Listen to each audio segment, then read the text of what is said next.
Alright, hope you don't mind the video. My hands are actually starting to cramp up from typing and I need to put my wrist brace on.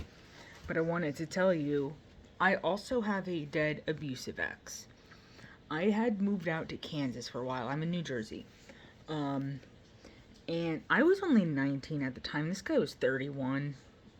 I've always liked older people, generally older women, younger guys, but I felt like I had a connection with him.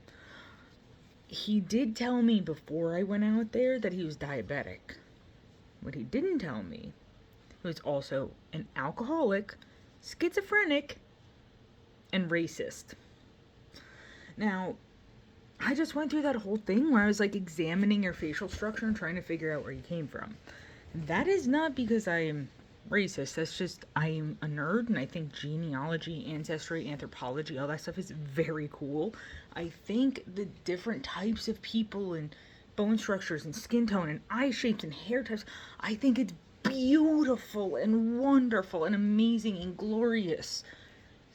And then he just used the N-word to any random black person around. I was like, excuse me. I am not like that. I cannot, no, get the fuck out of here with that. So, that alone, I was already questioning, like, should I be out here with this guy? But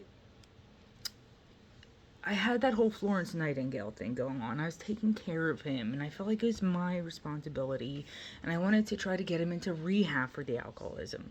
And I found out his father was filthy rich. Mega mansion rich. Yachts rich. 6 different sports cars in the garage rich. Could fly on a private jet every weekend if he wanted rich. The issue was his son was an absolute fucking piece of shit who beat his partners, and his dad just shoved him in an apartment and was like, I'm not thinking about you. Here's money for your insulin and your diabetic test strips. Your bills are paid, and that's it. I want nothing more to do with you until you help yourself. Wish I'd known that before I went there. So because of the schizophrenia, he told me all kinds of lies that unfortunately I believed about him being like in the Air Force and stuff like that.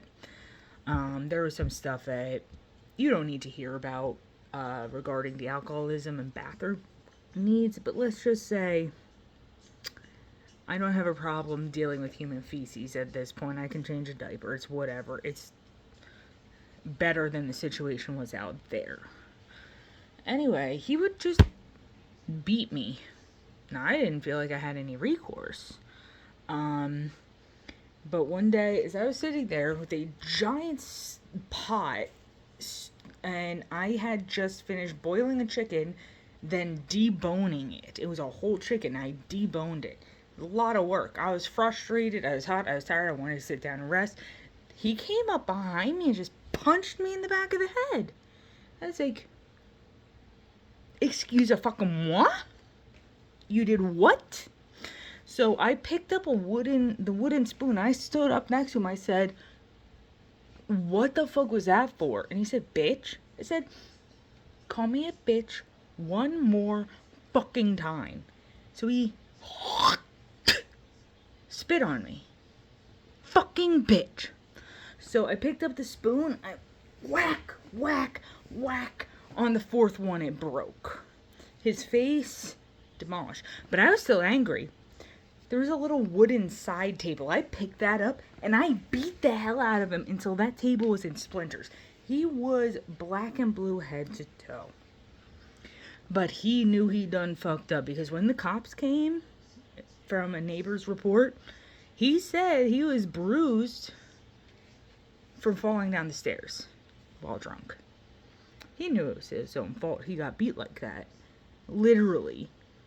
So, anyway, I did eventually tell him, you know, I'm gonna leave. I can't do this. You're an abusive piece of shit. And if you keep doing that, look, you're the vulnerable one.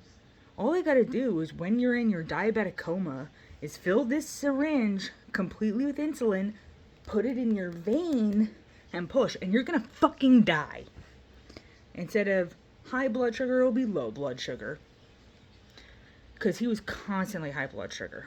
So tell me how. I left. I came back home. He stopped answering the phone. Send a cop there. They find him dead. Autopsy reveals not high blood sugar, low blood sugar.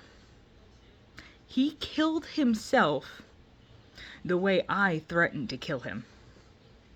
And you know what? Good fucking riddance.